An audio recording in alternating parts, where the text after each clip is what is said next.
হঠাৎই লাইভে আসা, মাঝে মাঝেই আপনাদেরকে কিছু কথা বলার জন্য লাইভে আসতে হয়, কারণ অনেক সময় এত ফোন আসে, সেগুলোকে ধরা সম্ভব হয়ে ওঠে না। তো যাতে আপনারা ইনফরমেশনগুলো পান, তাই আমাদের লাইভে আসা। আজকে যে সিচুয়েশন তৈরি হয়েছে, সেই সিচুয়েশনে, সেই পরিস্থিতিতে একটা কথাই বলবো, ছোটবেলায় আমরা একটা গল্প পড়েছিলাম যে একজন বৃদ্ধ বাবা তার 4 সন্তানকে ডেকে বলেছিল 4টে 10টা বান্ডিল নিয়ে আসতে, কাঠের বান্ডিল। তো সেই 4 ছেলে তারা কাঠের বান্ডিল নিয়ে এসেছিল। তো বৃদ্ধ বাবা প্রত্যেকটা ছেলের হাতে একটা করে কাঠি দেয়, সেই কাঠি দিয়ে বলে তোমরা ভাঙো। 4 ছেলে খুব সহজেই সেটাকে ভেঙে দেয়, কিন্তু পরবর্তীকালে তার বাবা ওই কাঠের বান্ডিল এক একজনের করে হাতে দেয়, বলে এবার ভাঙো তো। কিন্তু কেউই সেই কাঠের বান্ডিলকে ভাঙতে পারে না। এই গল্প আমরা সবাই জানি। এখন বলবেন ম্যাডাম আপনি জ্ঞান দিতে কেন বসেছেন? এই গল্প তো আমরা সবাই জানি। অনেকে হয়তো বুঝতে পারছেন আমি কি বলতে চাইছি। এই যে 10টা কাঠি একসাথে থাকার জন্য ওই চাষির 4 ছেলের কেউই ভাঙতে পারল না, তার মানে আমাদের বিরুদ্ধে যারা লড়ছে, আমরা যদি একত্রিত থাকি, আমাদেরকেও কেউ ভাঙতে পারবে না। আমরা রিভিউয়ের সময় অনেকে অনেক রকমভাবে ভেবেছিলাম, 1 2 1 3 4 7। আলটিমেটলি কিন্তু আমি বরাবর বলেছিলাম যে কথাটা একটাই, যোগ্য ক্যান্ডিডেট, যোগ্য শিক্ষক শিক্ষিকা। আবারও বলছি, কেউ যদি আপনাদেরকে ভাঙার চেষ্টা করে, কেউ যদি আপনার মাইন্ড গেমের সাথে খেলে, তাদেরকে ধূলিসাৎ করার একটাই উপায়, একত্রিত থাকা, একজোট থাকা, নাকি প্যানিক সৃষ্টি করে আমরা একে অপরেই শত্রু হয়ে ওঠা। জানবেন, এই যে ছোটবেলার গল্পটা আমাদের বাবা মারা প্রত্যেকে পড়ায় কেন বলুন তো? একতাই বল, এটাকে জানার জন্য। আজকে আমাদের 13,800কে একসাথে থাকতে হবে, সেখানে কেউ আমাদের কারোর শত্রু নয়। প্রত্যেকেই আমাদেরকে প্রমাণ করতে হবে আমরা যোগ্য। কোনো লয়ার তারা কোর্টরুমে কেস লড়ছে, আবার মিডিয়াতে বক্তব্য রাখছে অল আর ফ্রড। তারা প্রমাণ করুক যে ইন্ডিভিজুয়াল এক একজনের নাম ধরে যাকে সন্দেহ হচ্ছে সে ফ্রড। যদি প্রমাণ করতে পারে আমরা মেনে নেব, কিন্তু মিথ্যা যে রটাচ্ছে, সেই মিথ্যার দামও কিন্তু তাকে দিতে হবে। কমিশন ভুল করেছে, কমিশন দোষ করেছে, যে 17টা ইরেগুলারিটিস দেখিয়েছে সুপ্রিম কোর্ট মেনে নিয়ে তবেই না প্যানেল ক্যান্সেল করেছে। আজকে কমিশনের দায়ভার আমাদের ওপর চাপিয়ে দেওয়া হয়েছে, কিন্তু যারা দোষ করলো, যারা দুর্নীতি করলো, তাদেরকে কোনো বিচার ব্যবস্থাই বিচার দিল না, তাদের কোনো শাস্তিই হলো না।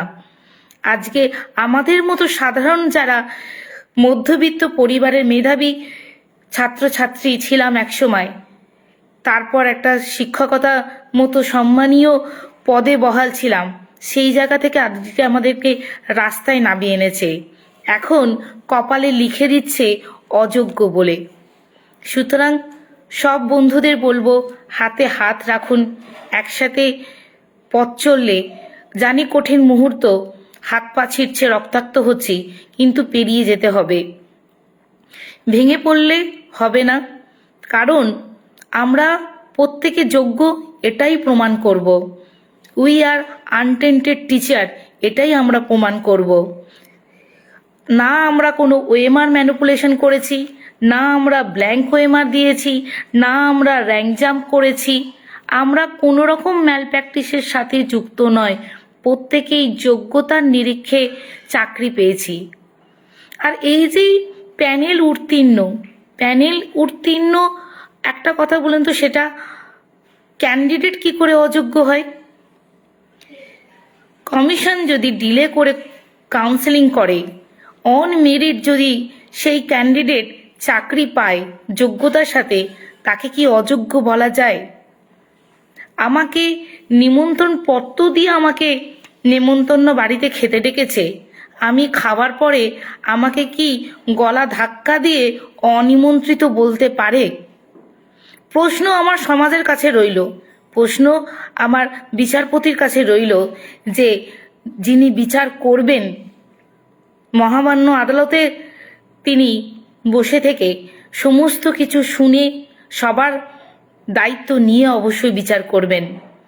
আজকে যোগ্য হয়েও, সৎ হয়েও আমাদের চাকরি গেছে, কিন্তু এমন কিছু আমাদের জন্য লিখে দেবেন না যেটা আমরা সমাজে বেরোতে পারবো না। তার জন্য যদি আমাদের জীবনে কিছু ঘটে গিয়ে থাকে, তার সম্পূর্ণ দায়ভার কিন্তু এই বিচার ব্যবস্থা। কারণ যারা দোষ করেছে শাস্তি দেওয়ার দায়িত্ব যেমন বিচার ব্যবস্থার, তেমনি যারা নিরপরাধ তাদেরকে বাঁচানোর দায়িত্বও কিন্তু বিচার ব্যবস্থার। এই লড়াই আমরা করছি, অনেক গ্রুপ আপনারা দেখবেন ভাগাভাগি করছে, এই সময় আবার তারা অ্যাক্টিভ হয়েছে, আসুন আমাদের এই কাউন্সেলিং, আমাদের ওই কাউন্সেলিং। বন্ধুদের বলবো, তারা এই সমস্ত প্রলোভনে পা দেবেন না। যোগ্য শিক্ষক শিক্ষিকা অধিকার মঞ্চ সর্বদাই সবার স্বার্থের জন্য লড়েছে, সমস্ত যোগ্য শিক্ষক শিক্ষিকাদের জন্য লড়েছে।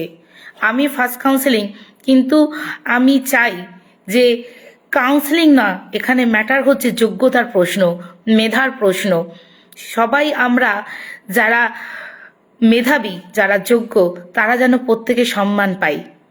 চাকরিটা তো আমাদের গেছে, আর একটি মাস আমাদের হাতে, হয়তো ডিসেম্বরে বেতন পাবো, জানি না যে এর পরবর্তীকালে আমাদের জীবনে কি লেখা আছে, আমাদের সংসার কি করে চলবে, আমাদের জীবন কিভাবে চলবে। আজকে এত দুশ্চিন্তার মধ্যে আমাদের পুরো জীবনটাকে ফেলে রেখেছে, সেখানে বারবার বলবো আপনারা সবাই একত্রিত থাকুন। আর একটা কথা বলবো, যেটা আমি এর আগেও আপনাদের বলেছি, দয়া করে আপনারা অবশ্যই ফান্ড সাপোর্ট করুন। 2000 করে যে বরাদ্দ আছে, পারলে আপনারা আরেকটু বেশি দিন, কারণ দেখতে পাচ্ছেন যে কিভাবে আমাদের লয়ার রাখতে হচ্ছে, এবং আগামী দিনে আমাদের ফান্ড না থাকলে লয়ার রাখা সম্ভব হবে না। এই লড়াই কিন্তু মাঝপথে থেমে যাবে। সুতরাং আমাদের সবার জন্যই বলবো যে আপনারা অবশ্যই ফান্ড সাপোর্ট করুন। বলতে খারাপ লাগে, কিন্তু এত বলার পরেও মানে ফান্ড দেওয়ার ফ্লো কিন্তু খুব কম। ম্যাটার এত যখন মানে ঘোরতর, এত জটিল, সেখানে অনেকে প্যাভিলিয়নে বসে বসে ম্যাচ দেখছেন। এখন কিন্তু প্যাভিলিয়নে বসে ম্যাচ দেখার জন্য নয়, মাঠে নামার জন্য।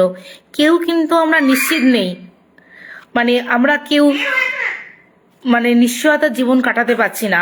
হয়তো বেতনটা মাসের শেষে ঢুকছে বলে বুঝতে পারছেন না যে আমরা কোন পরিস্থিতিতে আছি। এই পরীক্ষা ভবিষ্যৎ কি সেটাও আপনারা দেখতে পাচ্ছেন। সুতরাং লড়াইটা যখন চলছে, এই লড়াইয়ের মেরুদণ্ড কিন্তু এই জেএসএসএম এবং তাদের ফান্ড, এতদিন যেগুলো নিয়ে তারা লড়াই করে এসেছে। সুতরাং একত্রিত থাকুন, এখানে কোনো ভেদাভেদ এগুলোর মধ্যে যাবেন না, আর অবশ্যই ফান্ড সাপোর্ট করুন। ধন্যবাদ সবাইকে।